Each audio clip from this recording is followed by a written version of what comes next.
இன்னைக்கு பாண்டியன் ஸ்டோர் ஸ்டோரில் மயில் மீனா கிட்ட பேசிக்கிட்டு இருப்பா.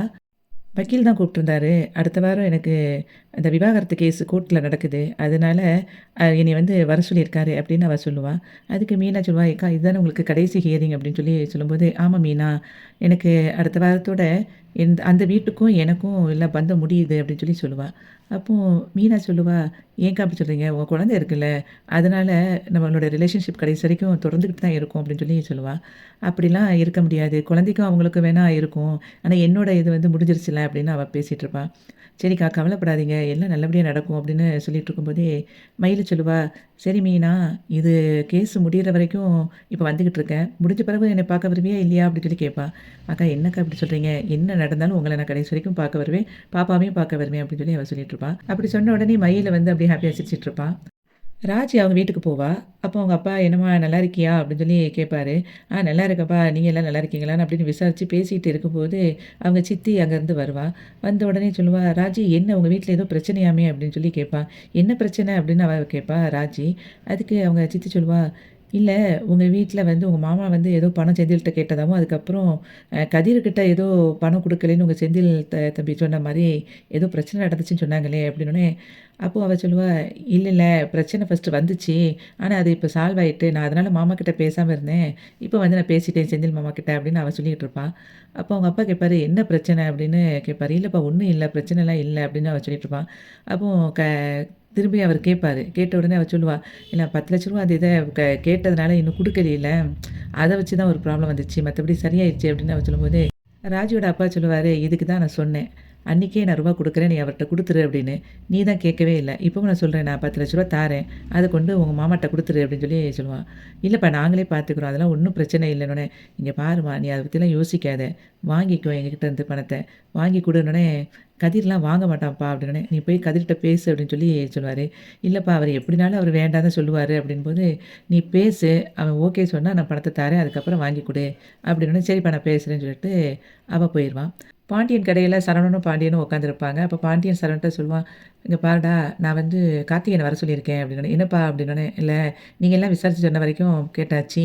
நானும் அந்த பையன்கிட்ட கொஞ்சம் விசாரிக்கணும்" அப்படின்னு சொல்லி சொன்னோனே, "அப்படியா?" அப்படின்னு சொல்லிட்டு இருக்கும்போதே அந்த கார்த்திகேயன் வந்துருவான். அப்ப வந்து உட்காருவான். உட்காந்துட்டு இருக்கும்போது பாண்டியன் சொல்லுவாரு, "ஆமா, நீ என்ன வரைக்கும் படிச்சிருக்க?" அப்படின்னு சொல்லி கேட்பாரு. அப்போ அவன் சொல்லுவான், "எம்பிஏ படிச்சிருக்கேன்" அப்படின்னு. சரி எங்க வேலை பார்த்துட்டு இருந்தேனோ, அவன் ஒவ்வொன்னா எல்லா விஷயத்தையும் சொல்லிட்டு இருப்பான். "நான் வந்து படிச்சது வெளியூர்ல இருந்தாலும், எனக்கு வந்து பிஸ்னஸ் பண்ணணும்னு தான் ஆசை. அதனால தான் இத எடுத்து நான் பண்ணிக்கிட்டு இருக்கேன்" அப்படின்னு ஒவ்வொரு விஷயமா அப்படியே டீட்டெயிலா சொல்லிக்கிட்டு இருப்பான். அப்போ "உங்க அப்பா, அம்மா என்ன சொல்லுவாங்க?" அப்படின்னு. "எங்க அப்பா, அம்மா எப்பவுமே என் இஷ்டத்துக்கு தான் இருப்பாங்க. அவங்க எனக்கு எல்லா விஷயத்துக்கும் ஓகே தான் சொல்லுவாங்க" அப்படின்னு சொல்லி சொல்லிட்டு இருப்பான். "சரி, இப்போ நீ அரசிய வந்து விரும்புறீல்ல கல்யாணம் முடிக்கணும்னு. அதுக்கு உங்க வீட்ல எதுவும் நீ சொல்லலையா?" அப்படின்னு சொல்லி கேட்பாரு. எங்க வீட்ல எல்லாருக்குமே ஓகே தான். என் விருப்பம் தான் அவங்க விருப்பமும். ஆனா, பொண்ணு கேட்டு அதுக்கு முன்னுக்கூட்டியே வந்துட்டா, நீங்க ஏதாவது சொல்லி, அதுக்கப்புறம் அவங்க கஷ்டப்பட்டுறக்கூடாதுல்ல. அதுக்காக தான் இப்போ உங்க வீட்டுக்கு வர்றத பத்தி நான் எதுவும் சொல்லல. அப்படின்னு கார்த்திகேயன் சொல்லுவான். அப்போ பாண்டியன் சொல்லுவாரு, "சரி, எங்க விருப்பம் என்னதான் இருக்குன்னு நெனைக்கிற?" அப்படி சொல்லி கேட்பாரு. "உங்களோட விருப்பம் தான் அரசி விருப்பம்னு அரசி சொல்லிட்டா, அப்ப நீங்க அவளுக்காகத்தானே முடிவெடுப்பீங்க. எதுனாலும் எனக்கு ஓகே தான்." அப்படின்னு சொல்லி அவன் சொல்லிருவான். அப்போ அவரு சொல்லுவாரு, "சரி, நாளைக்கு நல்ல நாள் தானே. நீங்க நாளைக்கே உங்க வீட்லருந்து பொண்ணு கேட்டு வாங்க" அப்படி சொல்லி சொன்ன உடனே, கார்த்திகேயன் வந்து பயங்கர ஹேப்பி ஆயிருவான். "சரிங்க, நான் எங்க அம்மா, அப்பாவ கூட்டிட்டு நாளைக்கு வாரேன்" அப்படின்னு சொல்லிட்டு அவன் கிளம்பி போயிருவான். பாண்டியன் ஹால்ல உட்காந்துட்டு எல்லாரையும் கூப்பிடுவாரு. அப்ப எல்லாரும் வந்துருவாங்க. வந்த உடனே அவர் சொல்லுவாரு, நான் வந்து நாளைக்கு கார்த்திகேயன பொண்ணு பார்க்க வர சொல்லிட்டேன். நீங்க எல்லாரும் வந்து அவர பத்தி சொன்னீங்கல்ல, அது பத்தி நானும் விசாரிச்சுட்டேன்" அப்படின்னு சொல்லி சொல்லுவாரு. அப்ப எல்லாருமே அப்படியே நல்லா சந்தோஷமா சிரிப்பாங்க. அப்போ கதிர் சொல்லுவான், "எங்களுக்கு சந்தோஷம் தான். ஆனாலும் நாங்க விசாரிச்சப்போ அவர் கொஞ்சம் மெச்சூர்டா ஒரு மாதிரி இருக்கிற மாரி இருக்கு" அப்படின்னு சொல்லி அவன் சொல்லுவான். "என்ன விசாரிச்சீங்க?" அப்படின்னோனே அப்போ கோமதி கேட்பா, "என்னடா சொல்ற? எதுவும் பிரச்சனையா?" அப்படின்னு சொல்லி கேட்பா. "இல்லம்மா, அவன் வந்து கொஞ்சம் எல்லாருக்கும் அட்வைஸ் பண்றான்" அப்படி இப்படின்னு அவன விசாரிச்சத வந்து சொல்லுவான். செந்தில் சொல்லுவான், "அவன் கொஞ்சம் இந்த காலத்து பசங்க மாரி இல்ல. அந்த காலத்திலேயே இருந்த மாரி இருக்கு" அப்படின்னு அவன் சொல்லுவான். அப்போ பாண்டியன் சொல்லுவாரு, "என்னது இந்த காலத்து பசங்க மாதிரினா, உன்ன மாதிரி லஞ்சம் குடுத்து வேலை வாங்கணும்னு சொல்றியா?" அப்படின்னோனே அவன் அப்படியே அமைதியாயிருவான். அப்போ மீனா அப்படி பார்ப்பா. உடனே அவரு பாண்டியன் சொல்லுவாரு, சரி, சரி. இத பத்தி எதுக்கு பேசிக்கிட்டு தேவையில்லாம" அப்படின்னோனே கோமதியும் அவன ஏசிக்கிட்டு இருப்பா பாண்டியன. பாண்டியன் சொல்லுவாரு, "சரிடா நாளைக்கு அவங்க வர நேரத்தில எல்லாரும் வீட்ல இருங்க. ஏதாவது ஒரு காரணத்த சொல்லி எங்கேயாவது போயிறாதீங்க." அப்படின்னு சொல்லிட்டு பாண்டியன் கிளம்பி போயிருவாரு. அப்புறம் மீனா கிட்ட போயி செந்தில் புலம்ப ஆரம்பிச்சுருவான் திரும்பியும். அப்போ இவரு ஓயாம இத தான் பேசுறாரு. எப்ப பார்த்தாலும் இதே தான் எடுத்துக்கிட்டே இருக்காரு. எனக்கு பயங்கர கோவம் வருது அப்படின்னு அவன் சொல்லிட்டு இருப்பான். அப்ப மீனா சொல்லுவாங்க, "பாருங்க தேவையில்லாம ஏதாவது பேசிறாதீங்க. ஏன்னா இப்ப அரசிக்கு வந்து நல்லது நடக்க போகுது. அந்த சமயத்தில நீங்க ஏதாவது பேசிறாதீங்க." அப்படின்னு அவ சொல்லுவா மீனா. உடனே செந்தில் சொல்லுவான், "அதுக்காகத்தான் நான் இப்ப அமைதியா இருக்கேன். இல்லைன்னா இப்ப நடக்கிறதே வேற. இன்னொரு நேரம் மட்டும் ஏதாவது இப்படி பேசினார்னா, நல்லா அவர ஏதாவது பேசிட்டு நான் பாட்டுக்கு எங்கேயாவது போயிருவேன்." அப்படின்னு சொல்லிட்டு இருப்பான் செந்திலு. காலையில கதிரு, கோமதி, மீனா 3 பேரும் டைனிங் டேபிள்ல இருந்து பேசிட்டு இருப்பாங்க. அப்போ என்னலாம் செய்யலாம்? என்ன ஸ்வீட் வாங்கலாம்? அப்படி இப்படின்னு எல்லாத்தையும் பேசிட்டு இருக்கும்போது, அங்கேருந்து பாண்டியன் வருவாரு. அப்போ ரொம்ப யோசிச்சுட்டு இருப்பாரு. அப்ப "என்னங்க யோசிச்சுட்டு இருக்கீங்க?" அப்படின்னு சொல்லி கோமதி கேட்பா. "இல்ல இந்த பையன வர சொல்லிட்டோம். ஆனா நம்ம ஒரு விஷயத்த மறந்துட்டோம்." அப்படின்னு சொல்லி சொல்லுவாரு. "நம்ம அரசி கொஞ்ச நாளா உங்க அண்ணன் வீட்ல இருந்தால்ல, நம்ம அத பத்தி எதுவுமே அவங்ககிட்ட சொல்லலைல்ல. நாள பின்ன நம்ம விசாரிச்ச மாரி அவங்களும் விசாரிச்சுட்டு, அவங்களுக்கு அதுக்கப்புறம் தெரிஞ்சு ஏதாவது பிரச்சனை ஆகுறதுக்குள்ள, நம்ம அந்த விஷயத்த சொல்லணும்ல. நாள பின்ன மத்தவங்க மூலமா அந்த விஷயம் தெரியறத விட, நம்ம மூலமாவே தெரிஞ்சுட்டா நல்லது தானே! அதான் அந்த விஷயத்த சொல்லணும்னு நெனைக்கிறேன்." அப்படின்னோனே, "கதிர் அப்ப என்னப்பா பண்ணணும்?" அப்படின்னு சொல்லி கேட்பான். உடனே அதுக்கு பாண்டியன் சொல்லுவாரு, "இல்ல நீயும் சரவணனும் சேர்ந்து போய் அந்த மாப்பிள்ளை பையன கூப்பிட்டு நீங்களே பேசிடுங்க." அப்படின்னு சொல்லி சொல்லுவாரு. உடனே சரவணன கூப்பிடுவாரு. சரவணன்ட்ட சொல்லுவாரு, "இப்படி போய் எல்லா விஷயத்தையும் நீ அவன்கிட்ட சொல்லிரு நடந்த விஷயத்த." அப்படின்னு சொல்லும்போது, "ஏன்பா கண்டிப்பா சொல்லி தான் ஆகணுமான்னோனே." "இல்லடா சொல்லி தான் ஆகணும். அப்பதான் சரி வரும்." அப்படின்னு சொல்லிட்டு அவர் போயிருவாரு. அதுக்கப்புறம் சரவணனும் கதிரும் கதிரோட டிராவல்ஸ்ல உட்காந்துருப்பாங்க. அப்போ கார்த்திகேயன் அங்கேருந்து வருவான். வந்த உடனே அவன்கிட்ட சொல்லதுக்கு ட்ரை பண்ணுவாங்க. அப்போ கார்த்திகேயன் சொல்லுவான், "என்ன நீங்க உங்க அப்பா மாதிரி என்ன இன்டர்வியூ எடுக்கிறதுக்கு எதுவும் கூப்பிட்டுருக்கீங்களா?" அப்படி இப்படின்னு அவன் திரும்ப ஏதேதோ பேசிக்கிட்டே இருப்பான். அப்போ "இல்ல, இல்ல நாங்க நார்மலா தான் உங்ககிட்ட ஒரு விஷயம் பேசுறதுக்காக வந்தோம்." அப்படிங்கும்போது அவனுக்கு ஒரு கால் வந்துரும். "ஒரு நிமிஷம் இருங்க, நான் வெளிய போய் பேசிட்டு வந்துடுறேன்." அப்படின்னு சொல்லிட்டு வெளிய போய் பேசிட்டு திரும்ப கார்த்திகேயன் வருவான். வந்துட்டு சொல்லுவான், ரொம்ப நாளா ஒருத்தங்க கிட்ட அப்பாயின்ட்மென்ட் வாங்கணும்னு நெனச்சேன். அவங்களோட ஆர்டர் மட்டும் எனக்கு கிடைச்சிச்சுன்னா பெரிய லெவல்ல போயிருவேன் நானு." அப்படின்னு சொல்லிட்டு இருப்பான். "அவங்களோட அப்பாயின்ட்மென்ட் இப்போ கிடைச்சிருக்கு. அவங்க என்ன உடனே இப்ப பார்க்கணும்னு சொல்றாங்க. நான் போய் பார்த்துட்டு நான் வரேன். நம்ம எதுனாலும் ஈவினிங் தான் வீட்டுக்கு வரேன்ல. அந்த டைம்ல நம்ம பேசிக்கலாம்." அப்படின்னு சொல்லிட்டு தப்பா நெனச்சுக்காதீங்கன்ட்டு கிளம்பி போயிருவான். அப்போ சரவணனும் கதிரும் சொல்லுவாங்க, "என்னென்ன செய்ய?" அப்படின்னோனே, "சரிடா விடு. அதெல்லாம் ஒரு பிரச்சனையும் ஆகாது. பார்த்துக்கிடலாம்." அப்படின்னு சொல்லிட்டு அவங்க வந்து கிளம்பி போயிருவானுங்க 2 பேரும். ராஜி வீட்ல டைனிங் டேபிள்ல அவங்க அப்பத்தா, அதுக்கப்புறம் சித்தி, அதுக்கப்புறம் சுடரு, அவங்க அம்மா எல்லாரும் உட்காந்துருப்பாங்க. அந்த நேரத்தில சுகன்யா அங்கேருந்து வருவா. வந்துட்டு, உங்களுக்கு எல்லாருக்கும் ஒரு விஷயம் தெரியுமா? இன்னைக்கு அரசி பொண்ணு பார்க்க வராங்க." அப்படின்னோனே, "பொண்ணு பார்க்க வராங்களா?" அப்படின்னு சொல்லிட்டு அவங்க அம்மாச்சி வந்து பயங்கரமா ஹாப்பியா இருப்பா. அப்ப யாரு, என்ன அப்படின்னு சொல்லி விசாரிக்கும்போது, அந்த நேரத்தில குமார் வீட்டுக்குள்ள வருவான். அந்த பையன் பேர் கார்த்திகேயனா, ரொம்ப நல்ல பையன், தங்கமான பையன்னு எல்லாரும் சொல்லிக்கிறாங்க. அவன் வந்து வெளியூர்ல நல்லா படிச்சுட்டு, உள்ளூர்ல வந்து இப்ப பிசினஸ் பண்ணணும்னு வந்திருக்கான் அப்படின்னு சொல்லிட்டு, கார்த்திகேயன பத்தி ஒண்ணு ஒண்ணா சொல்ல சொல்ல, அங்க குமார் பயங்கரமா கோவப்பட்டுட்டு இருப்பான். அப்போ அவங்க அம்மாச்சி சொல்லுவா, "நல்ல வேளை, அந்த பிள்ளை ரொம்ப தங்கமான பிள்ளை. அவளுக்கு ஏத்தாப்புல ஒரு நல்ல வாழ்க்கை அமையப் போகுது. அமையட்டும்னு" சொல்லிட்டு இருக்கும்போதே, குமார் அப்படியே வெளிய போவான். இத சுடர் அப்படியே பார்த்துட்டு அவன் பின்னாடியே போவா. சுடர் கேட்பா, "ஆமா உங்களுக்கு ஏன் அரசி கல்யாணத்த பத்தி பேசினோனே கோவம் வருது?" அப்படின்னு சொல்லி கேட்பா. "நான் ஆசைப்பட்ட பொண்ணு, அப்புறம் எனக்கு கோவம் வராதா?" அப்படின்னோனே, "முன்னாடி ஒரு நேரம் ஆசைப்பட்டீங்க. அதுக்காக இப்ப எதுக்கு கோவப்பட்டுட்டு இருக்கீங்க?" அப்படின்னோனே, "என்னது முன்னால ஆசைப்பட்டேனா? நான் வந்து இப்பவும் அவள தான் எனக்கு பிடிச்சிருக்கு. நான் அவள ரொம்ப ஆசைப்பட்டு கல்யாணம் எப்படியாவது முடிச்சிடணும். நானும் திருந்தி நல்லபடியா வாழ்ந்துறணும் அவ கூட நினைச்சு ஆசைப்பட்டு எடுத்த எந்த முயற்சியும் எனக்கு வந்து கை குடுக்கல. ஆனா இப்படியே இருந்தா அவளும் கல்யாணம் முடிக்க மாட்டா, எனக்கும் எவனும் பொண்ணு தர மாட்டான். அதனால தான் உன்னைய வந்து நான் கல்யாணம் முடிச்சேன். இல்லைன்னா உந்த மொகரக்கட்டைய யார் கல்யாணம் முடிப்பான்னு சொல்லிட்டு அவன் பாட்டுக்கு உள்ள போயிருவான். கோமதி வீட்ல எல்லா பலகாரமும் செஞ்சுக்கிட்டு இருப்பா. அரிசிய வந்து ரெடி பண்ணிட்டு இருப்பாங்க மீனாவும், ராஜியும். அதுக்கப்புறம் மாப்பிள்ளை வீட்லேருந்து அங்கேருந்து வந்துருவாங்க. வந்த உடனே எல்லாரும் அவங்கள ரிசீவ் பண்ணி உட்கார வைப்பாங்க. பாண்டியன் வீட்ல இருக்கிற எல்லாரையும் ஒவ்வொருத்தரையா இன்ட்ரோடியூஸ் பண்ணிக்கிட்டே இருப்பான். அப்ப ராஜியா சொல்லும்போது, என் மருமக இது ஐபிஎஸ் ஆயிருவா இன்னும் கொஞ்ச நாள்ல அப்படிம்பாரு. அதுக்கப்புறம் மீனா வந்து கவர்மெண்ட் ஆஃபீஸு அப்படின்னு சொல்லிட்டு அதையும் சொல்லிட்டு இருப்பாரு. அப்புறம் கதிர டிராவல்ஸ் வச்சிருக்கான் அப்படின்னு சொல்லிட்டு பெருமையா சொல்லுவாரு. அதுக்கப்புறம் இவன செந்தில பார்த்துட்டு, இவன் அப்படின்னு இழுப்பாரு. இழுத்துட்டு இவனும் கவர்மெண்ட் ஆஃபீஸ்ல இருக்கான் அப்படின்னோனே எல்லாரும் இப்படி பார்ப்பாங்க. ஏன்னா அவர் வந்து பொய் சொல்றாரே அப்படின்ட்டு. அதுக்கப்புறம் சரவணன வந்து ஏன் மளிகை கடையில என் கூட தான் இருக்கான் அப்படிங்கிற மாரி பேசிட்டு இருப்பாரு. அப்போ சரவணனோட ஒய்ஃப் எங்கேன்னு சொல்லி கேட்பாரு கார்த்தியோட மாமா. உடனே அதுக்கு இவ சொல்லுவா கோமதி, இல்ல அவ டெலிவரிக்காக அவங்க அம்மா வீட்டுக்கு போயிருக்கா" அப்படின்னு. அப்போ வந்து பாண்டியன் சொல்லுவாரு, "அது ஒரு சின்ன பிரச்சனையினால இப்ப அவங்க வீட்டுக்கு போயிருக்கா. ஆனா அவங்க 2 பேரும் சேர்றதுக்கு வந்து வாய்ப்புகள் கம்மி தான்" அப்படின்னு சொல்லுவாரு. அப்போ இவ கார்த்தியோட அப்பா சொல்லுவாரு, "குடும்பம்னா பிரச்சனை வரதான் செய்யும். சரி எல்லாமே நல்லதா நடக்கும். பார்த்துக்கலாம். இப்ப எதுக்கு அந்த விஷயத்த பத்தி பேசிட்டு, நம்ம வந்த விஷயத்த பேசுவோம்னு சொல்லிட்டு நாங்கள் எங்களை இன்ட்ரடியூஸ் பண்ணுறோம் அப்படின்னு சொல்லிட்டு அவங்க அப்பா அவங்க அம்மா பற்றி எல்லாம் சொல்லுவார். அவங்க அம்மாவும் வந்து கவர்மெண்ட்டில் வேலை பார்த்துட்ருக்குறாங்க. நான் வந்து இப்போ ரிட்டையர்டு அப்படிங்கிற மாதிரி பேசிகிட்டு இருப்பார். அதுக்கப்புறம் அவர் இன்னொருத்தர் வந்திருப்பார். அவர் வந்து கார்த்தியோட தாய் மாமா அப்படிங்கிற மாதிரி பேசிகிட்டு இருப்பாங்க. அப்போ எல்லாருமே நல்லா பேசிகிட்டே இருக்கும்போது சரி எங்களுக்கு வந்து பொண்ணு ரொம்ப பிடிச்சிருக்கு. எங்கள் கார்த்திக்கு பிடிச்சாலே எங்களுக்கும் பிடிச்ச மாதிரி தான் அப்படிங்கிற மாதிரி சொல்லிட்டு இருப்பாங்க. உங்களுக்கு ஓகேனா நம்ம வந்து மேற்கொண்டு எல்லாத்தையும் பேசலாம் அப்படின்னு அவங்க அப்பா சொல்லுவார். அப்போ அவர் வந்து அரசிக்கிட்ட கேட்பார், உனக்கு பிடிச்சிருக்காமா அப்படின்னு. இல்லை எனக்கு நீங்கள் என்ன முடிவெடுத்தாலும் ஓகே தான்ப்பா அப்படிங்கிற மாதிரி அரசி சொல்லிடுவா. அப்போ எல்லாருக்குமே சந்தோஷமாயிரும். அப்போ கார்த்தி வந்து ஒரு கிஃப்ட் வந்து அரசிக்கிட்ட கொடுப்பா, இதை வாங்கிக்கோங்க அப்படின்னு. அவள் வாங்க மாட்டா. உடனே அந்த சமயத்தில் அவள் வந்து அவங்க அப்பாவை பார்ப்பா. உடனே பாண்டிய நீ வாங்கிக்கோமா அப்படின்னோடனே அவள் வாங்கிக்கிடுவா. அப்புறம் எல்லாருமே அப்படியே ஹாப்பியாக அப்படி பேசிகிட்டே இருப்பாங்க. சரி ஒரு நல்ல நாளில் நம்ம வந்து நிச்சயதார்த்தத்தை வச்சுருவோம் அப்படின்னு சொல்லி பேசுவாங்க. அப்போ அவங்க அப்பா கேட்பாரு, அதாவது பாண்டியன் கேட்பான் வந்து, நம்ம நிச்சயதார்த்த சிம்பிளா வைக்கணுமா எப்படி அப்படின்னு சொல்லி கேட்கும்போது, இல்லை நிச்சயத்த நம்ம சிம்பிளா வச்சுக்கலாம். கல்யாணத்த நம்ம நல்லா கிராண்டா வச்சுக்கலாம் அப்படிங்கும்போது பழனி சொல்லுவான், ஆமா உங்களுக்கும் ஒரு பையன், எங்களுக்கும் இது கடைசி கல்யாணம்.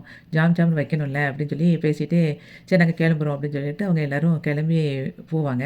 போகும்போது அங்கே குமார் அப்படியே பார்த்துட்ருப்பான். பழனி சொல்லுவான், மச்சான் பையன் நல்ல பையனா இருக்கான். நல்ல உழைப்பாளி, நல்ல குடும்பம் தான் அப்படின்னு சொல்லி சொல்லும்போது, ஆமாடா நல்ல குடும்பம் நமக்கு கிடைச்சிருக்கு அப்படின்னு சொல்லிட்டு பாண்டியன் ஹேப்பியா உள்ள போவாரு. அதுக்கப்புறம் மாப்பிள்ளை வீட்ல எல்லாரும் கார்ல போயிட்டுருக்கும்போது, வழியில தண்ணி தாகம் எடுத்துரும் அவங்க மாமாவுக்கு. அப்ப அந்த ஓரமா நிப்பாட்டுடா கார்த்தி, நம்ம வந்து தண்ணிய வாங்கிக்கலாம் கடையில அப்படின்னு சொல்லி சொல்லும்போது, சரி நீங்க உள்ள உட்காந்துருங்க, நான் போய் தண்ணி வாங்கிட்டு வரேன்ட்டு அவன் வெளிய போய் தண்ணி வாங்க போற இடத்துல குமார் அங்க நின்னுட்டுருப்பான். உடனே குமார் சொல்லுவான், உங்ககிட்ட பேசணும் அப்படின்னோனே, உன்கிட்ட என்னடா இருக்கு பேச அப்படின்னு சொல்லி அவன் சொல்லுவான். உங்ககிட்ட மட்டும் பேச தேவையில்ல, எனக்கு உங்க வீட்லயும் பேசணும்னு சொல்லிட்டு அவன் கார்கிட்ட போயிட்டு, கார்ல எல்லாரையும் வந்து வெளிய வர சொல்லுவான். எதுக்கு அப்படின்னு சொல்லி கேட்கும்போது, வாங்க உங்களையும் வச்சு தான் பேசணும் அப்படின்னு சொன்ன உடனே கார்லேருந்து அவங்க அம்மா, அப்பா, மாமா 3 பேரும் வெளிய வந்துருவாங்க. அப்போ அவன் சொல்லுவான், எல்லாத்தையும் விசாரிச்சிங்களே, இந்த குடும்பத்த பத்தி நல்லா விசாரிச்சிங்களா? அப்படின்னோனே, நாங்க நல்லா விசாரிச்சுட்டோமே, குடும்பத்தில எல்லாரும் நல்லவங்க தான். சூப்பரு, எல்லாரும் நல்ல விஷயமா தான் சொன்னாங்க அப்படின்னு சொல்லிட்டு அவங்க அப்பா சொல்லுவாரு. எல்லாம் விசாரிச்சீங்க சரி, பொண்ண பத்தி நல்லா விசாரிச்சீங்களா? அப்படின்னு சொல்லி கேட்பான். ஏன் பொண்ணு இப்ப தான் காலேஜ் படிச்சுட்டு இருக்கா, நல்ல பொண்ணு எல்லாம் விசாரிச்சோமே அப்படின்னோனே, குடும்பத்த பத்தி விசாரிச்சீங்களே, அந்த பொண்ண பத்தி விசாரிச்சீங்களா? அப்படின்னு சொல்லி அவன் கேட்பான். ஏன் குடும்பத்த பத்தி விசாரிக்கும்போது பொண்ண பத்தியும் தான் விசாரிப்போம். நல்லா தான் சொன்னாங்க எல்லாரும் அப்படின்னு சொல்லி சொல்லுவாங்க அப்பா. அதுக்கு அவன் சொல்லுவான், அந்த பொண்ணுக்கு ஏற்கனவே கல்யாணம் ஆயிட்டுன்னு சொன்னாங்களா அப்படின்னு இவங்க எல்லாம் ஷாக் ஆயிருவாங்க. அப்போ கார்த்தி வந்து சொல்லுவான், இவரு ஏற்கனவே அந்த வீட்டுல வந்து ரொம்ப பகையா இருக்கு அவங்களுக்கு. அதனால இப்படி பேசிட்டு இருக்கான். நீங்க இதெல்லாம் நம்பிட்டு இருக்காதீங்க அப்படின்னு சொல்லி சொல்லுவான். அப்போ குமார் சொல்லுவான், "நீங்க நம்ப மாட்டீங்க. ஆனா ஒரு விஷயம் தெரியுமா? அந்த பையனே அதாவது மாப்பிள்ளை பையனே நான் தான்" அப்படின்னு சொல்லி சொல்லுவான். அப்போ கூட கொஞ்சம் எல்லாருமே ஷாக் ஆயிருவாங்க. அப்போ கார்த்தி அப்பவும் சொல்லுவான், "இங்க பாருங்க தேவையில்லாம ஏதாவது சொல்லிட்டு இருக்காதீங்க" அப்படின்னு சொல்லும்போது, அவங்க அம்மா சொல்லுவா, தம்பி தேவையில்லாம ஒரு பொண்ணு மேல வீண் பழி சுமத்தாத. அந்த பொண்ணு இப்ப தான் படிச்சுட்டு இருக்குன்னு சொல்றா. நீ என்னன்னா கல்யாணம் கட்டின அப்படின்னு சொல்லி சொல்ற" அப்படிங்கும்போது, நான் அவளோட மொற பையன் தான். எய்த்த வீட்ல தான் இருக்கேன். எங்க 2 பேருக்கும் தான் கல்யாணம் ஆயிட்டு, கல்யாணம் கட்டிட்டு எங்க வீட்ல தான் கொஞ்ச நாளைக்கு இருந்தா. அதுக்கப்புறம் எங்க 2 பேரு வீட்டு பிரச்சனையினால நாங்க 2 பேரும் பிரிஞ்சுட்டோம். அதுக்கப்புறம் எங்க 2 பேத்தையும் எப்படியாவது சேர்த்து வைங்க. என்னால அவள இல்லாம இருக்க முடியலன்னு சொல்லி நான் பேசிட்டு இருக்கும்போது தான் அன்னைக்கு வந்து அவங்க அண்ணன் எல்லாரும் என்னை வந்து அடிச்சது. அது ஞாபகம் இருக்கா உங்களுக்கு? அப்படின்னோனே கார்த்திக்கு வந்து ஞாபகம் இருக்கும். அப்ப ரோட்ல வந்து அவன் அண்ணன்லாம் வந்து அடிச்சத யோசிச்சு பார்ப்பான். அப்போ குமார் சொல்லுவான், "நான் உண்மைய தான் சொல்றேன். உங்களுக்கு நம்பிக்கை இல்லைன்னா, அவங்க வீட்ல உள்ளவங்க எல்லார்ட்டயும் போய் கேட்டு பாருங்க. அப்படி இல்லைன்னா அரசிட்டயாவது கேளுங்க" அப்படின்னு சொன்ன உடனே, இவங்க எல்லாரும் இப்படி ஷாக் ஆகி கார்ல ஏறுவாங்க. அப்போ இவன் சொல்லுவான், "எனக்கே இது ஷாக்கா தான் இருக்கு. அப்படி இருந்தா தான் என்கிட்ட எல்லாரும் சொல்லியிருப்பாங்கல்ல" அப்படின்னு கார்த்தி சொல்லுவான். சொல்லிட்டு சொல்லுவான் அதுக்கப்புறம், "சரி நானே அவங்க கிட்ட கால் பண்ணி விசாரிக்கிறேன்" அப்படின்னு சொல்லி சொல்லுவான். அப்போ அவங்க அம்மா சொல்லுவா, "அது என்ன விசாரிக்கிறது நீ? வா நம்ம நேரா அவங்க வீட்டுக்கே போகலாம். அங்க போய் எல்லாத்தையும் கேட்போம்" அப்படின்னு சொல்லிட்டு நேரா அவங்க வீட்டுக்கு போவாங்க. அப்போ அங்க எல்லாரும் வந்து சொல்லுவாங்க, "என்ன இப்ப தானே போனீங்க, அதுக்குள்ள திரும்ப வந்துட்டீங்க. எதுவும் மறந்து வச்சுட்டீங்களா?" அப்படின்னு பழனி கேட்பான். "அதெல்லாம் ஒண்ணும் மறக்கல. நீங்க தான் எங்ககிட்ட சில விஷயங்கள சொல்ல மறந்துட்டீங்க" அப்படின்னோனே அவங்க ஷாக் ஆகி நிப்பாங்க. "என்ன சொல்றீங்க?" அப்படின்னு சொல்லி கேட்பான் பழனி. அப்போ அதுக்கு வந்து அவங்க மாமா சொல்லுவாரு, "உங்க பொண்ணுக்கு ஏற்கனவே கல்யாணம் ஆயிட்டாமே" அப்படின்னோனே எல்லாரும் அப்படி ஷாக் ஆயிருவாங்க. அப்போ அப்படியே யோசிச்சுட்டே இருக்கும்போதே, அவங்க அப்பா சொல்லுவாரு, "ஏற்கனவே கல்யாணம் கட்டின பொண்ண கொண்டு என் பையனுக்கு கல்யாணம் கட்டி குடுக்க யோசிச்சீங்களே! இது நல்ல விஷயமா? கொஞ்சம் கூட நீங்க நியாயமா நடக்க மாட்டீங்களா?" அப்படி இப்படின்னு ஆர்க்யூ பண்ண ஆரம்பிச்சுருவாரு. பாண்டி வந்து சரவணனையும் கதிரையும் பார்த்துட்டு, "நீங்க சொல்லவே இல்லையா?" அப்படின்னோனே, அப்போ சரவணன் சொல்லுவான், "எப்பா எங்களுக்கு சொல்ல வாய்ப்பே இல்லாம போயிட்டோன்னே, ஏன்டா இப்படி பண்ணிட்டீங்கன்னு" சொல்லிட்டு, "சரி நீங்க வந்து உட்காருங்க கொஞ்சம் நிதானமா பேசுவோம்" அப்படின்னு சொல்லி கூப்பிடுவாரு. "என்ன உட்காந்து பேசுறதுக்கு இருக்கு? அதான் நீங்க வந்து இதில உண்மைக்குமே கல்யாணம் முடிச்சு குடுத்துருக்கீங்களா? இல்லையான்னு சொல்லுங்க" அப்படிங்கும்போது, அப்பவும் "இல்ல எப்படி சொல்றதுன்னு தெரியல உங்கள்கிட்ட. கொஞ்சம் பேசுவோம் உட்காருங்க" அப்படிங்கும்போதே அவங்க தாய் மாமா சொல்லுவாரு, "பார்த்தீங்களா மாப்ள, இவங்க வந்து ஏற்கனவே அப்ப உண்மைதான் அவரு சொன்னது. கல்யாணம் முடிச்சு குடுத்துருக்காங்க." அதனால தான் அவங்க வந்து இன்னும் இல்லன்னு கூட சொல்ல மாட்டேங்கிறாங்க. இனிமே இந்த இடத்துல நம்ம இருக்கவே கூடாது அப்படின்னு சொல்லி அவங்க சொல்லுவாங்க. அப்போ மாறி மாறி எல்லாருமே எடுத்து சொல்ல ட்ரை பண்ணுவாங்க. இவங்க எல்லாமே ஆர்க்யூ பண்ணிட்டு இருப்பாங்க. அவங்க அம்மா சொல்லுவா, கார்த்தியோட அம்மா, அது மட்டும் இல்ல, இந்த பொண்ணு கொஞ்ச நாளா அந்த வீட்ல தானே இருந்துச்சாம் அப்படின்னு சொன்ன உடனே இன்னும் ஷாக் ஆயிருவாங்க. அப்போ கோமதி சொல்லுவா, "ஏன்டா இப்படி சொல்லாம விட்டுட்டீங்க? பாரு இப்ப இப்படி இருக்கு" அப்படின்னு சொல்லிட்டு இருக்கும்போதே, அவங்க அம்மா திரும்ப அரசிகிட்ட சொல்லுவா, "ஏம்மா, அ உனக்கு வந்து ஏற்கனவே கல்யாணம் ஆயிருக்கு. அப்படி கல்யாணம் ஆயிட்டு வந்து இன்னொரு பையன கல்யாணம் முடிக்கன்னு சொல்லி கேட்கும்போது, நீயும் வந்து ஒத்துக்கிட்ட. எப்படி உன் மனசு வருது? நீலாம் ஒரு பொண்ணாம்மா?" அப்படிங்கிற மாரி கேட்ட உடனே, அவ அப்படியே ஷாக் ஆயிருவா. அப்போ சரவணனுக்கு பயங்கரமா கோவம் வந்துரும். "ஆமா, என்ன பேச்சு பேசிட்டு இருக்கீங்க? உங்களுக்கு வந்து உங்க பையனுக்கு எங்க தங்கச்சிய கல்யாணம் கட்டி குடுக்கணும்னா இஷ்டம் இருந்தா குடுங்க. இல்லைன்னா போய்க்கிட்டே இருங்க" அப்படின்னு சொல்லி டென்ஷன்ல கத்த ஆரம்பிச்சுருவான். அப்போ பாண்டியன் சொல்லுவாரு, "இங்க பாருடா, சும்மா இருன்னோனே." "அது எப்படிப்பா? தங்கச்சிய பத்தி தேவையில்லாம பேசிட்டு இருக்காங்க. விட முடியுமா?" அப்படின்னு சொல்லிட்டு இருக்கும்போது, கோமதி சொல்லுவா, "கொஞ்சம் நிதானமா இருடா. நம்ம நிதானமா தான் பேசி ஆகணும் இந்த இடத்துல" அப்படின்னு சொல்லி சொல்லுவா. செந்தில் சொல்லுவான், "ஆமா, என் தங்கச்சிக்கு வேற இடத்துல மாப்பிள்ளையே கிடைக்காதுன்னு நெனச்சிட்டு இருக்கீங்களா? அதெல்லாம் நாங்க வந்து நல்ல பையனா ஜாம் ஜாம்னு முடிப்போம்" அப்படின்னு சொல்லி சொல்லுவான். "நீங்க எப்படினாலும் முடிங்க. ஆனா எங்கள ஆள விடுங்கன்னு" சொல்லிட்டு அவங்க பாட்டுக்கு கிளம்பி போயிருவாங்க. அப்போ கார்த்தி வந்து அவங்க அம்மாட்ட சொல்லுவான், "அம்மா, ரொம்ப வார்த்தையெல்லாம் விடாதீங்கம்மா. நம்ம வந்து பேசிக்கிடலாம்" அப்படிங்கும்போது, "என்னடா பேசுறதுக்கு வேற இருக்கு? வாடா" அப்படின்னு சொல்லிட்டு பிடிச்சு இழுத்துட்டு போயிருவாங்க. அப்போ அவங்க எல்லாருமே கிளம்பி போயிருவாங்க. அரசி அப்படியே அழுதுகிட்டே வந்து வேகமா ஓடிருவா. அப்போ கதிர்கிட்டயும், சரவணன்ட்டயும் சொல்லுவாரு பாண்டியனே, "ஏன்டா நீங்க ஒரு வார்த்தை மட்டும் சொல்லியிருந்தா, இந்நேரம் இந்த நிலைமை வந்திருக்குமாடா? நம்ம பிள்ளை இந்த மாரி அழுதுகிட்டு போயிருக்குமா? எல்லாம் உங்களால தானடா" அப்படின்னு சொல்லி சொல்லும்போது, "இல்லப்பா, நாங்களும் சொல்றதுக்கு எவ்வளவோ ட்ரை பண்ணோம். அத வந்து சொல்ல முடியாம ஆயிருச்சு" அப்படின்னு சொல்லும்போது, "அத சொல்லலைங்கிறதையாவது என்கிட்ட நீங்க சொல்லியிருக்கணும்லடா. அதையும் சொல்லாம விட்டுட்டீங்களே! இப்ப என்னடா பண்றது?" அப்படின்னு சொல்லிட்டு ஃபீல் பண்ணிட்டு இருப்பாரு பாண்டியன். குமாரோட வண்டி சவுண்ட கேட்ட உடனே சரவணன் வேகமா ஓடுவான். உடனே பின்னாடியே எல்லாரும் ஓடுவாங்க. அப்போ சரவணன் வந்து, "குமார, எல்லாம் உன்னால தானடா" அப்படின்னு சொல்லிட்டு பயங்கரமா அடிக்க ஆரம்பிச்சுருவான். அந்த சமயத்தில செந்திலும், கதிரும் சேர்ந்து அடிச்சுருவாங்க. அப்போ அவங்க அப்பத்தா அங்கேருந்து வந்துட்டு, "எப்பா எப்பா விடுப்பா, இப்ப தேவையில்லாம அடிக்காதீங்க. எதுக்கு அடிக்கிறீங்க?" அப்படின்னு சொல்லி கேட்டுட்ருப்பான். அப்போ அவங்க அம்மாவும் வந்து சொல்லுவா, "அடிக்காத சரவணா, எதுக்கு அடிக்கிற? என் பிள்ளைய விடுங்க" அப்படின்னு சொல்லி சொல்லும்போது, மாப்பிள்ளை வீட்ல என் தங்கச்சிக்கு ஏற்கனவே கல்யாணம் ஆயிட்டுன்னு சொல்லியிருக்கான். எவ்வளோ தைரியம் இருக்கணும் இவனுக்கு அப்படி சொன்ன உடனே எல்லாருமே வாயில அப்படியே கைய வச்சுட்டு ஷாக் ஆயிருவாங்க. அ இப்போ அவங்க வந்து சண்டை போட்டுட்டு அவங்க பாட்டுக்கு கிளம்பி போயிட்டாங்க. அதுக்கு எல்லாம் இவன் தான் காரணம் அப்படிங்கிற மாரி பயங்கரமா அடிச்ச உடனே, அப்போ அவங்க அப்பத்தா சொல்லுவா, "எப்பா எப்பா விடுப்பா, அவன் அடிச்சே செத்துருவான். நீங்க கொஞ்சம் விடுங்க. நான் மத்தபடி எல்லாத்தையும் பேசுறேன்னு" அவங்க அப்பத்தா வந்து பாண்டியன் வீட்டு ஃபேமிலி எல்லாத்தையுமே அனுப்பி வச்சுருவா. அதுக்கப்புறம் குமார உள்ள கூட்டிட்டு போவா. குமார் அப்படியே உட்காந்துருப்பான். அத பார்த்த உடனே அவங்க அம்மா சொல்லுவா, "ஏன்டா உனக்கு தேவையில்லாத வேல? அந்த பொண்ணுக்கு கல்யாணம் நடந்தா நடந்துட்டு போட்டுன்னு விட வேண்டியதுதானடா" அப்படின்னு சொல்லி திட்டுவா. அப்போ முத்துவேலு சொல்லுவாரு, "உனக்கு தான் ஏற்கனவே கல்யாணம் ஆயிட்டுல. அந்த பிள்ளைய வச்சு ஒழுங்கா வாழ வேண்டியதுதானே. இப்ப எதுக்கு தேவையில்லாம இந்த வேல பார்த்தேன்னு" சொல்லி திட்டிட்டு இருப்பா. அப்போ க குமாரோட அம்மா சொல்லுவா, "பாரு எப்படி முகம் ஃபுல்லா வீங்கியிருக்குன்னு.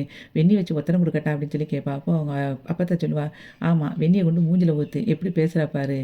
அவன் பண்ண தப்பு எவ்வளோ பெரிய தப்பு பண்ணிட்டு வந்திருக்கான். இப்போ ஒத்தடம் குடுக்குறது அவனுக்கு கேடான்னு" சொல்லிட்டு பயங்கரமா திட்ட ஆரம்பிச்சுருவா. முத்துவேல் பயங்கரமா திட்டிக்கிட்டு இருப்பாரு. அந்த சமயத்தில சக்திவேல் அங்கேருந்து வருவான். வந்த உடனே, "ஏன்டா எதிர் வீட்டுக்காரங்க எல்லாம் உன்னைய போட்டு அடிச்சாங்களாமே, நீ சும்மாவா இருந்த? நீ திருப்பி அடிக்கலையா?" அப்படிங்கிற மாரி கேட்பான். உடனே அதுக்கு முத்துவேல் சொல்லுவாரு, "ஏன்டா, பிள்ளைக்கு சொல்லிக் குடுக்குற விஷயமாடா இது? தேவையில்லாம இந்த மாரி சொல்லிட்டு இருக்க. உன் பையன் என்ன பண்ணியிருந்தான் தெரியுமா உனக்கு? அவங்க வீட்டு கல்யாணத்த நிப்பாட்டியிருக்கான். அந்த பொண்ணு இவனுக்கு என்ன பண்ணுச்சு?" அப்படிங்கிற மாரி பேசுவாரு. அப்போ சக்திவேல் சொல்லுவான், "ஆமா, அந்த பொண்ணு கல்யாணம் நின்னு போணுச்சேன்னு கவலைப்படுறீங்களே, அவங்க வீட்டால இவனுக்கு எத்தன நேரம் கல்யாணம் நின்னுருக்கு. அத வச்சு யோசிச்சு பார்த்தீங்களா?" அப்படின்னு சொல்லி கேட்பான். அதுக்கு அவங்க அம்மா சொல்லுவா, "ஆமா, இவன் கல்யாணம் நின்னது அவங்க வீட்டு காரணம் கிடையாது. உன் பையனே தான் காரணம். இவனுக்கெல்லாம் யாரு பொண்ணு குடுப்பா? இவன் பண்ண லூட்டிக்கு" அப்படிங்கிற மாரி பேசுவா. அதுக்கப்புறம் முத்துவேலு சொல்லுவாரு, "நீ தேவையில்லாம இவனுக்கு சப்போர்ட் பண்ணிட்டு இருக்காத. இவன் வந்து பண்ணது பெரிய தப்பு" அப்படின்னு சொல்லும்போது, ராஜுவோட அம்மா சொல்லுவா, "அங்க மாப்பிள்ளை வீட்ல இருந்து பயங்கரமா சண்டை போட்டுட்டு போயிருக்காங்க" அப்படின்னு சொல்லும்போது, "யார் வீட்ல நீ சண்டை போட்டாங்க? நம்ம வீட்லயா வந்து சண்டை போட்டாங்க?" அப்படிங்கும்போது, "நம்ம வீட்டுக்கு எதுக்கு வராங்க?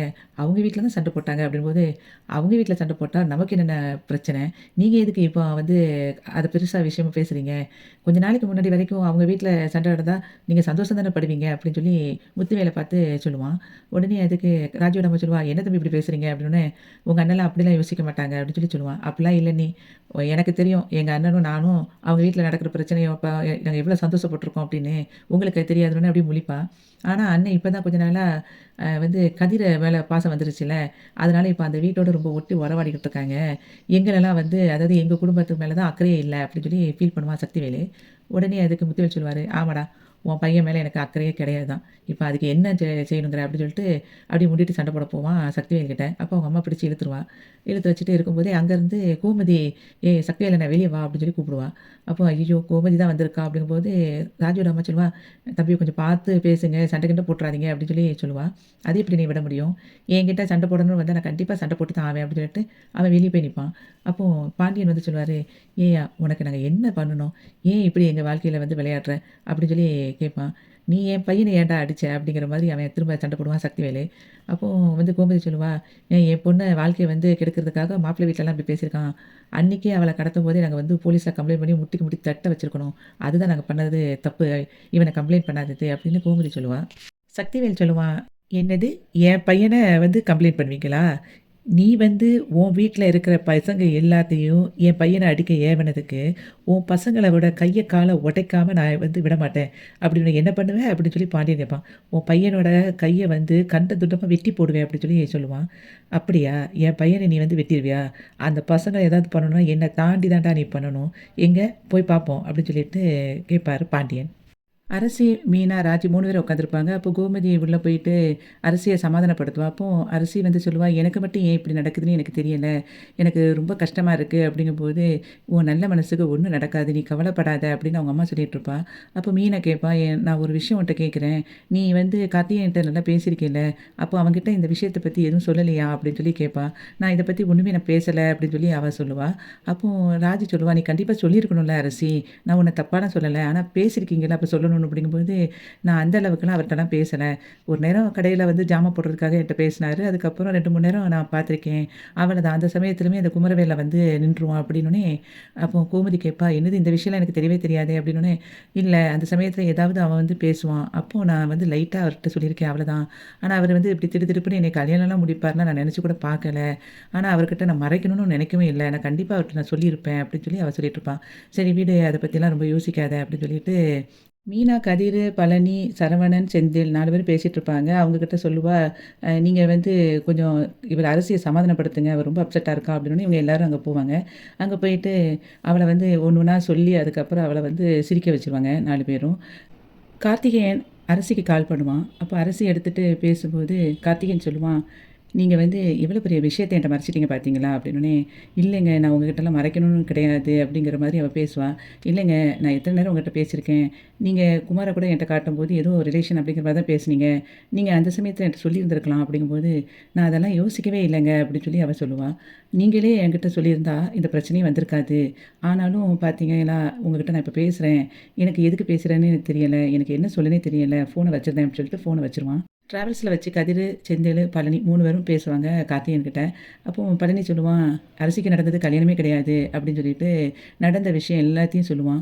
உடனே ஷாக் ஆயிருவான் கார்த்திகேயன். அப்போ அவன் சொல்லுவான், "இந்த விஷயத்துல எல்லாத்தையுமே நீங்க என்கிட்ட முதல்லயே சொல்லியிருக்கணும். அரசிக்கு நடந்தது கல்யாணமே இல்ல அப்படிங்கிறத இப்ப என்கிட்ட சொல்றீங்க. ஆனா ஃபர்ஸ்ட்டே சொல்லியிருந்திருக்கணும். ஆனா அம்மா, அப்பாவுக்கு வந்து இப்ப அது புரியறது கஷ்டம். அவங்க கிட்ட நான் இனிமே தான் சொல்லி புரிய வைக்கணும்." அப்படிங்கிற மாரி அவன் சொல்லுவான். அப்போ பழனி சொல்லுவான், "இப்போ உடனேலாம் உங்கள நான் வந்து கல்யாணம் முடிங்கலாம் சொல்ல மாட்டோம். ஆனா கல்யாணம் முடிக்கணுமா வேண்டாமாங்கிறது டெசிஷன் நீங்க தான் எடுக்கணும். எங்க பொண்ணுக்கு நடந்தது ஒரு கல்யாணமே கிடையாதுங்கிறத நீங்க நல்லா புரிஞ்சுக்கிட்டா போதும் எங்களுக்கு. அவ வந்து ரொம்ப தங்கமான பொண்ணு. அவள மாரி ஒரு பொண்ணு கிடைக்க குடுத்து தான் வச்சிருக்கணும். ஆனா இப்ப வந்து இந்த குமரவேலால அவ இவ்வளவு அவமானப்பட்டுட்டா. அதுதான் எங்களுக்கு கஷ்டமாயிட்டு. உங்கள வந்து நாங்க கல்யாணம் கட்டணும் எங்க அரசிய அப்படிங்கிறதுக்காக இந்த விஷயம் எதுவுமே நாங்க சொல்லல. அது உங்க விருப்பம்." அப்படின்னு சொல்லிருவான். அதுக்கப்புறம் செந்திலு. கார்த்திகேயன் சொல்லுவான், "இப்போ வந்து எந்த டெசிஷனுமே நான் வந்து எடுக்க முடியாது. இனிமே எங்க வீட்ல உள்ளவங்க கிட்ட எல்லா டீட்டெயிலும் கேட்டுட்டு தான் நான் பேச முடியும். நான் அத கேட்டுட்டு நான் வந்து கண்டிப்பா நான் இனிமே என்ன முடிவுனாலும் சொல்றேன்." அப்படின்னு சொல்லிட்டு அவன் கிளம்பி போயிருவான். சுடர் அவங்க அம்மா வீட்டுக்கு வருவா. அப்போ அவங்க அம்மாவும், அப்பாவும் பயங்கர ஹேப்பியா இருப்பாங்க. "என்னடி எப்படி இருக்க அங்க?" அப்படின்னு சொல்லிட்டு கேட்டுட்டே இருக்கும்போதே அங்கேருந்து மயில் வருவா. "என்ன சுடரு அங்க சந்தோஷமா இருக்கியா? எப்படி இருக்க?" அப்படின்னோனே, நல்லா இருக்கேன்." அப்படின்னு சொல்லிட்டு இருக்கும்போதே, சுடர்கிட்ட அவங்க அம்மா கேட்பா, "ஏன்டி நீ அந்த சரவணனலாம் பார்த்து பேசுவியா?" அப்படின்னு. "இல்ல பார்க்க செய்வேன். ஆனா பேசினதுலாம் கிடையாது." அப்படின்னு சொல்லிட்டு இருக்கும்போதே மயில் கேட்பா, "நீ எப்படி இருக்க அங்க? எல்லாரும் உன்ட்ட நல்லா பேசுறாங்களா?" அப்படின்னோனே, நல்லா பேசுறாங்க எல்லாரும்." அவங்க வீட்ல அரசிய பொண்ணு பார்க்க மாப்பிள்ளை வீட்டுக்காரங்க வந்திருக்காங்க. இவரு போயி பழைய கதையெல்லாம் சொல்லி, அந்த மாப்பிள்ளை வீட்டுக்காரங்கள வந்து கல்யாணத்த கேன்சல் பண்ண வச்சுட்டு போக வச்சுட்டாரு. அந்த கோபத்தில அவங்க வீட்ல எல்லாரும் சேர்ந்து இவர அடிச்சுட்டாங்க அப்படின்னு சொன்ன உடனே எல்லாரும் அப்படியே ஷாக் ஆகி நிப்பாங்க. அந்த மாதிரி இன்னைக்கு வந்து பாண்டியன் ஸ்டோர்ஸ் 2 சீரியல் வந்து முடிஞ்சது. வீடியோவுக்கு ஒரு லைக் போட்டு சேனல சப்ஸ்கிரைப் பண்ண மறக்காதீங்க. நன்றி.